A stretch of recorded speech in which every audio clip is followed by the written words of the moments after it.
Hi everyone, it's Cole here from Cole's Tour Bike Adventures. Thought I'd decide to post some more videos. I haven't done much of late, and I've had a trip on the bike behind me, Highway Star, over to Belgium last year. Really should have done some videos and stuff about it, but you know what it's like, you get away, carried away with the excitement of the ride. And yeah, unfortunately, I just took loads of photos, but no video really. So I thought I'd show you this bike, talk you away sort of around it, show you what I've created, and you know, you'll have a closer look at what you see me riding on when I ride backwards and forwards to work or around the Yarmouth area. So yep, I will talk you through it. Okay, so here we are. This is my tour bike called Highway Star, after the Deep Purple song that you can coincidentally hear playing in the background. What can I say about this bike? It's not quite a conventional tour bike, as in one on top of the other. As you can see, it's actually one welded kind of on the front of another one. The bottom bike, if you imagine it being a normal bike, is just in a sort of like wheelie position, if you like, and I've welded the top bike more or less where the forks would have been, but just cocked back a little further, just to give it more height. And I really like the look. I think it looks awesome. It's different, and it allows me to have really long forks. There is a fair amount of flex in these forks, believe it or not, but I've not had any issues with weld crack and anything like that, and it's really comfortable to ride. But it does catch you out if you hit a pothole or, heaven forbid, bump off a curb. It does spring a little bit, so you just have to be aware of that. But I just really like the way it looks. Basically, the top of the forks, excuse my grubby finger now coming in a shot, from that bit there to that bit there are standard bike forks. Then the bit all the way down to the bottom is a steel tube that I've sleeved over the existing forks and welded around the top. I've painted the weld gold just to look cool, really, or try and look cool. But yeah, the forks slid down. If you can see it very well, that's what's called spigot welded. So as they were slid down, I'd pre-drilled holes. So when the fork slid down, I could weld there and there to hold it as well. But it works well. It works really, really well. No problems at all with that. But unfortunately, I haven't got a front brake on this particular bike. But it's alright. It does what it needs to do. Old-fashioned horn, just to make people aware, because people like to walk around Great Yarmouth, especially first thing in the morning, staring at their phones. Hopefully watching videos of my bikes, but no such luck, I doubt. So yeah, custom made Highway Star sticker off eBay. Chap on there, I forget his name off the top of my head, that does laser cut stickers. So he created me a couple, which I'm really happy about. They fit the bike and the colour scheme really well. Right, so let's talk about the drive. The drive on this particular bike is a little bit here and there. It's not bodged, it's just a little bit different. So when I built this bike, I had all sorts of problems with getting this particular chain the correct length. No matter what type of bicycle chain I tried to use, it was either too long or too short, and it created all sorts of problems. And I looked around the bike to see if I could put like a chain tensioner on. I bolted derailleurs in all manner of fashion to the frame there where the bottle holder is. Didn't work particularly well.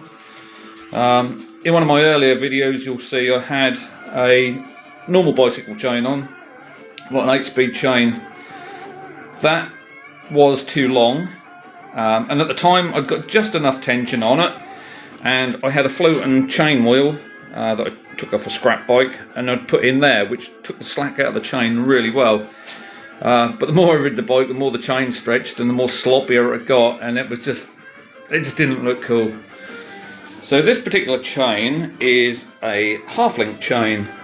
It's what's commonly used on a lot of BMXs, and they're designed to be quite tough and take a bit of a beating.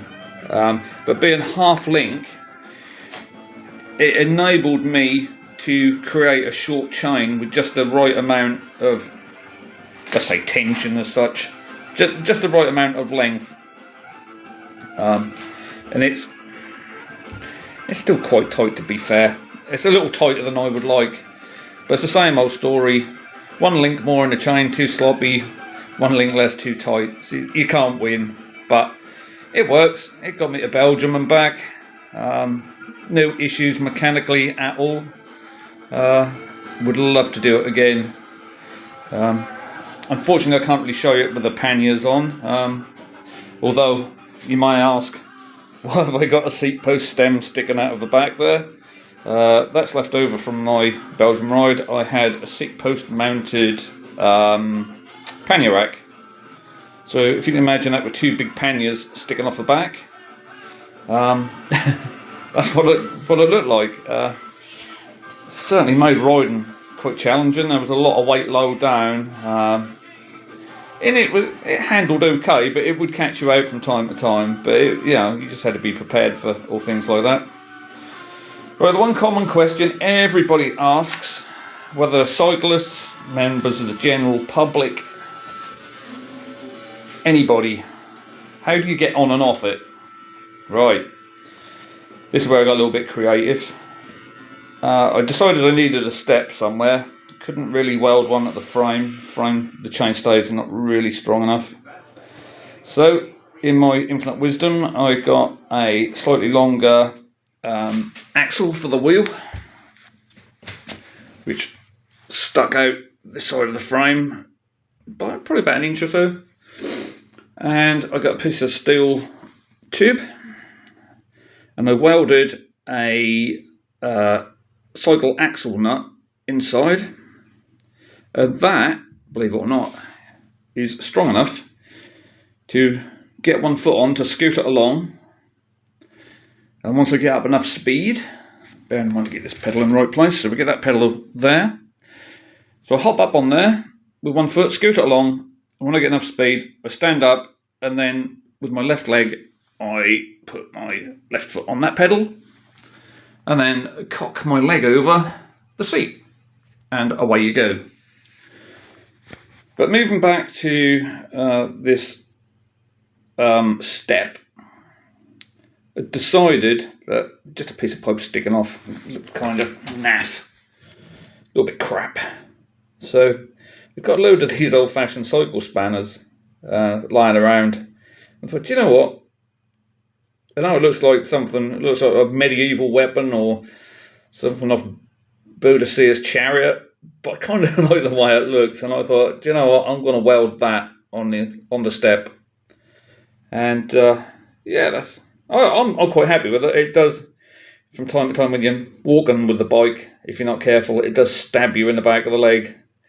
But after a few stabs, you get wise to it, and you don't do that again.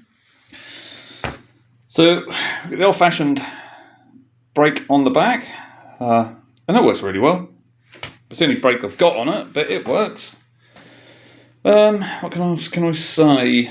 Can't show you very well this side because we're a bit close to the wall. Let's get around a little bit. Right, okay. So this side, drive train, should I say, is standard 3 by... I've got now 1, 2... Yeah, 3 by 6.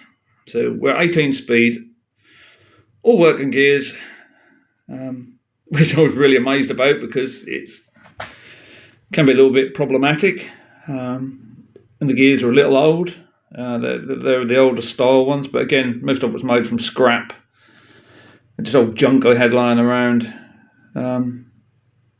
But I was surprised it does work.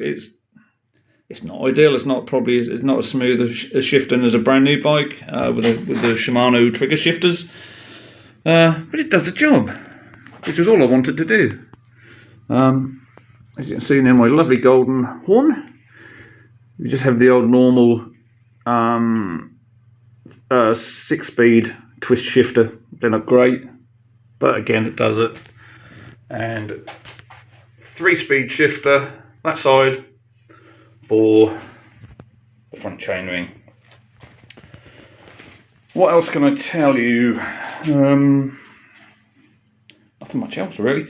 The brake was a little bit, you can imagine I had a few issues with brake cables, or with the brake cable should I say, trying to get the correct length, because obviously you're a lot longer and your cable has to run a little bit further to get to the brake.